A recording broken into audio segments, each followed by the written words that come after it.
So today I'm at the Car Show 2025 in Singapore. Not too sure what we're going to see. I actually forgot to look at the exhibitor list, but should be interesting. So let's check it out and I'll give you a bit of coverage. So this is one of the brands I've been very excited to kind of check out. Brand from my home country.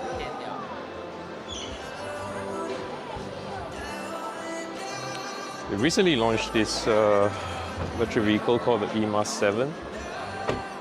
It's, if I'm not mistaken, manufactured by the Geely Group, but it's looking very nice, very slick.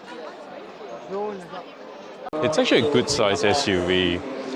It's very smart lights. Let's go around the car. The usual EV light door handles. Let's check out the boot. Decent storage size.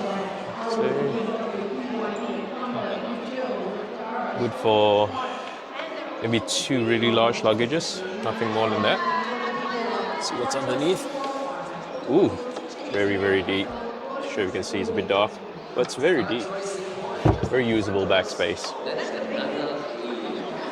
Let's check out the back seats.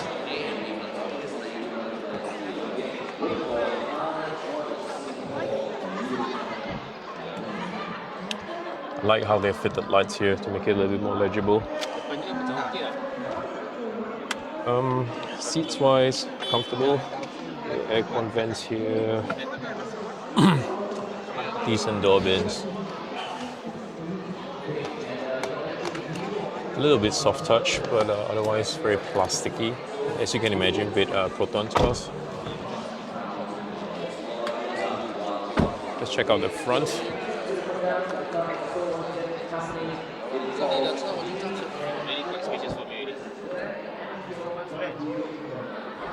Very nice UI.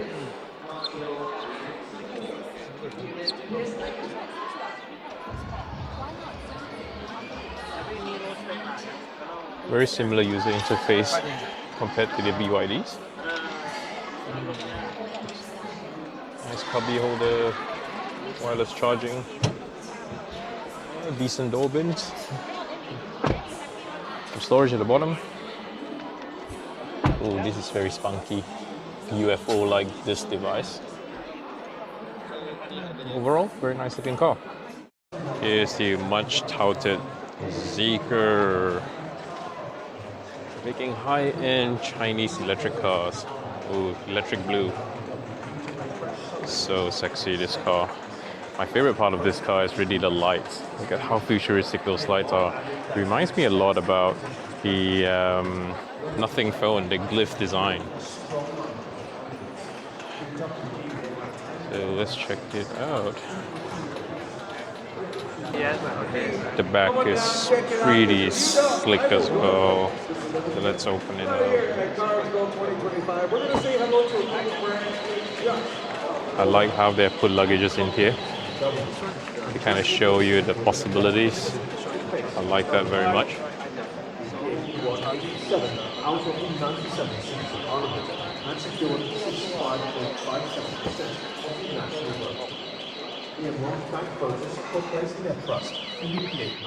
Okay, going in. You can immediately tell it's super premium. Just the feel of the steering and buttons. Again, UI, my favorite. Pretty similar, skinned differently, but otherwise similar. A very premium feel. A lot of soft touch everywhere. A bit of Alcantara right here. Yamaha speakers, you can see it. Yeah, leather is good. Very nice. I love this car very much. Just the little details like this. Look at that, pulsing. How cool is that? Can't get enough of the front of this car. And more importantly, the completely different door design. Look at that. This goes in. I'm assuming when you lock the door, this comes and pops out. I'm sure you can see it pops out here. Otherwise, all good. At least it's different. So here's the proudly made in Singapore Kia Ionic. Looking very majestic. Let's check out the inside.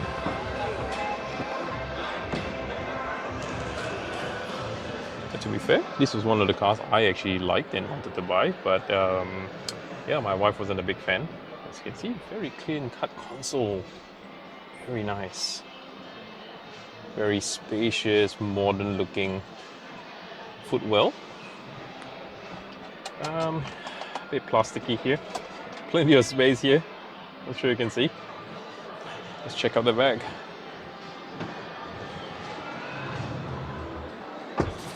Not too sure why EV manufacturers think that this handle actually is a good idea. There's plenty of space in the back. Let's check out the boot.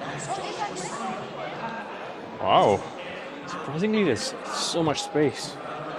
It's almost as much space as the BYD Sea Lion 7. I can easily put at least 3 big bags in here. And of course the front of the car, very futuristic look, very cool. So this is a Hyundai Santa Fe. I like the lights that show hitch there, Hyundai. Very American-esque tank-like design. But I must say, it has one of the ugliest tail lights. Let's check it out. Oh my god, check out those hideous tail lights. It's just so low and so odd. I'm not too sure. I've seen this a couple of times on the road. It's just not my favorite. Let's check out inside.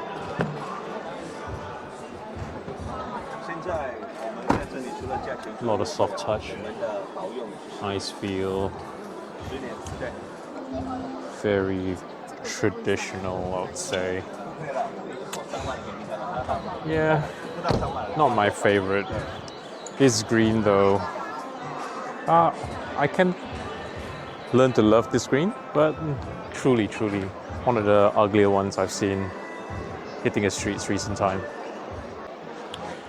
Jaecoo J7. This is a car I see more and more on the road. In fact, I see a lot of these cars in Malaysia. So let's check out. I like the fact that the door is not your usual, more like BYD-ish. Look at the back. Very spacious back. Passenger. Coming to the rear. You assume this is a very large SUV. The back is similar to a Sea Lion. You can easily fit 3 really large bags. Let's look at the bottom here. There's a lot of used space. I'm not too sure if that styrofoam box can be taken out, but if it does, I reckon there's quite a bit of space there. Let's close this up, have a look at the back of the car. Not my favorite looking car, but it's a very functional car. I mean, it's obviously positioned as an everyday SUV. Very functional. The interior of the car. A lot of soft touch still, regardless. Very typical EV. Underside console, charging. One glance, it looks a bit like the Sea Lion 7, how they put the charging port. Let's go to the driver's side.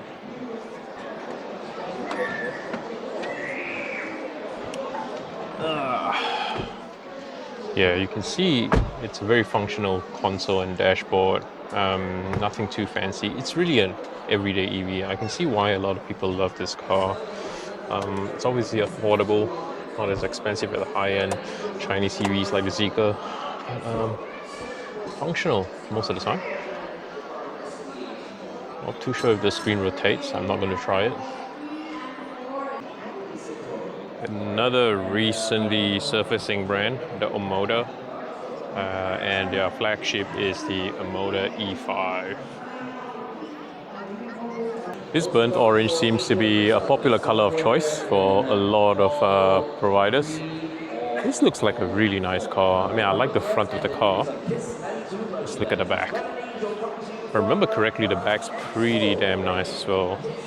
Let's look at it. Wow. Looks a bit like a Lexus at one glance. Let's check out the boot space. is actually a bit smaller than I thought it was gonna be. Not a whole lot actually, maybe 2 large big bags. Again, similar to its brethren. Not too sure you can remove that.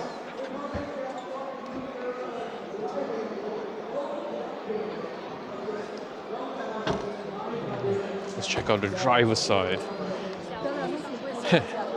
Yeah, I've gone with the traditional door handles here. Not a bad choice, it's worked for many years. Wow, that's a nice dash. You know what? I've got a soft spot for this traditional dash, like the ones on the Ionic and the Mercs and yeah, traditional ICE cars. It works. It's not as fancy as the big screens you see on common cars these days, common EVs, but I think it works. It's functional. There's your cup holders, some storage compartment there. This is very traditional ICE car-like. It's a bit bling. I mean, from a finish perspective, it reminds me of Hondas in a many sense. A little bit of soft touch. This really polished fake wood finish, not my favorite, but you can tell they're targeting a certain demographic.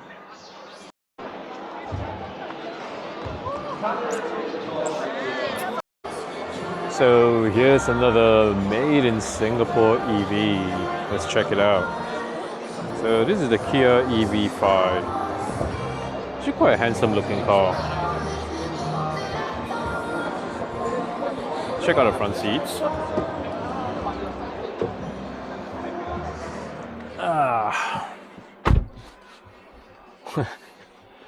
This rubber texture feels like a car mat. Not my favorite. But yeah, very Korean finish. You know, very large horizontal console. I don't know. Still a lot of plastic everywhere. Very utilitarian. This rubber finish is truly not my favorite.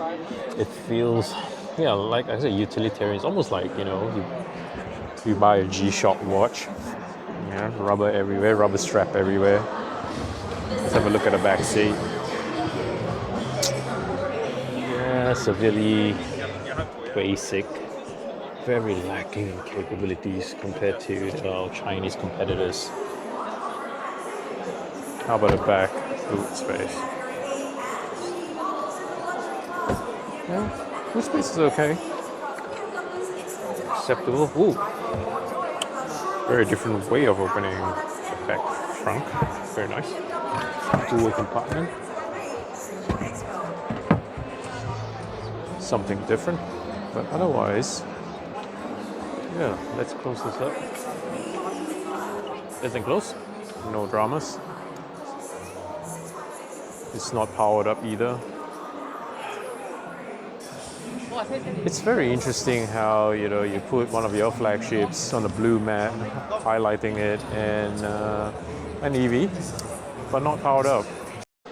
This is the next newbie in Singapore, Deepal. The designs are pretty cool, very akin to Zeekr light. This is a back of the Deepal E07. One glance, it could be mistaken for a Polestar. Very nice lines. This matte grey makes it look super stealthy.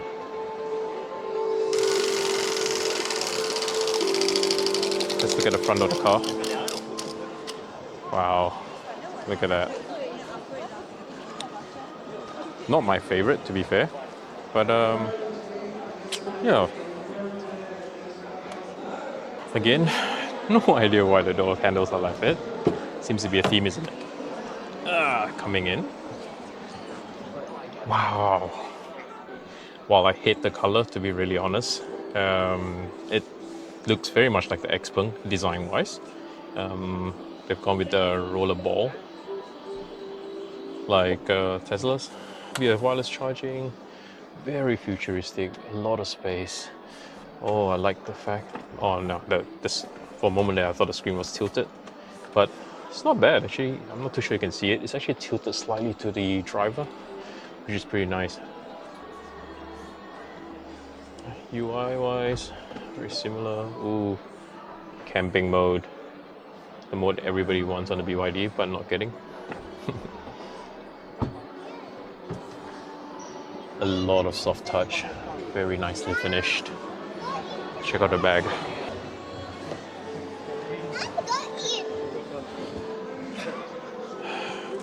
Very soft leather on the seats. Very soft. I wonder what this is. No idea what this is. Or maybe some accessories they put a table on, I'm not sure. But very nicely done. Some charging ports. Oh, yeah. It's not super spacious, but it's not bad.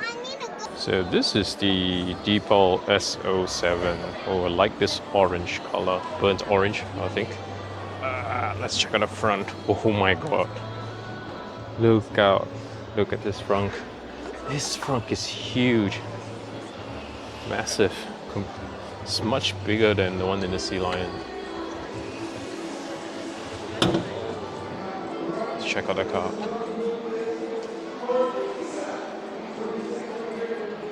Rear of the car. Ooh, very nice diamond-like design. Claims to have 445 liters of boot space, so let's see. No idea how you turn this. There you go.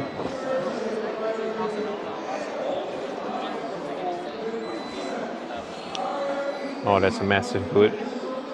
Much bigger, or rather I'll say slightly bigger than the Sea Lion, but really big. Okay, not much space there. Very usable trunk.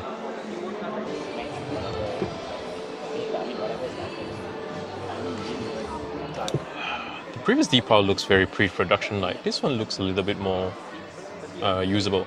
Actually, you know what? I just realized this screen. It faces front when the door is closed. When you turn the door open and you come in, it actually turns towards the driver. Very nice touch. This is very well finished. That little bit of wood finish there. Wow, very nice.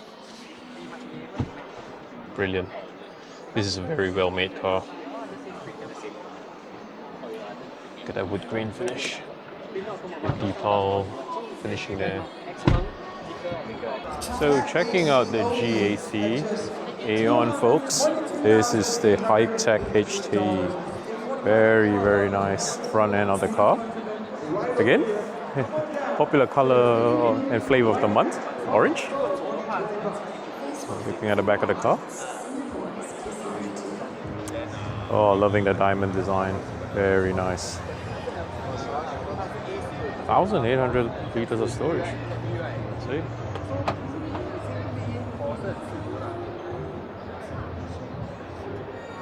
There's a definitely very deep storage. It's deeper than the Sea Lion 7 for sure. Ooh, very big compartment at the bottom as well. I must say though, it feels very hollow. Not too sure if you can hear that sound of the metal sheet. It just feels hollow. You know, compared to other cars, you would feel a sense of solidness to it. Maybe there's, you know, some felt within the doors for sound shielding.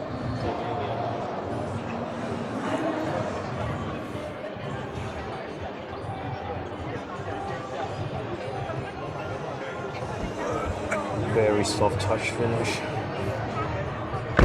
Very nice. But yeah, I'm just not too sure of the build quality, but inside it looks really nice. Look at the steering column. Very beautifully finished.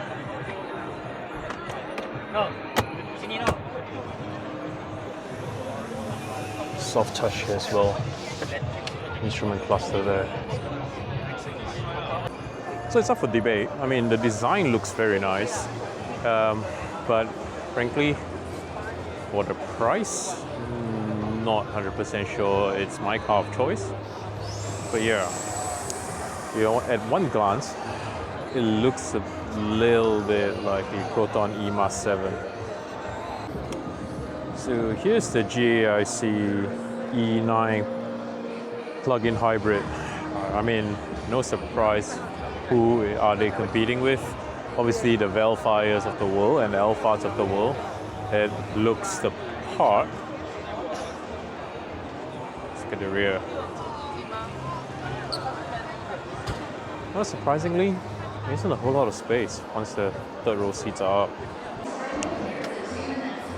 Captain's seat. Very nicely finished captain's seat. Look at that. Touchscreen UI, my god, this is so cool. Much like the X9 from Xpeng, very nice table.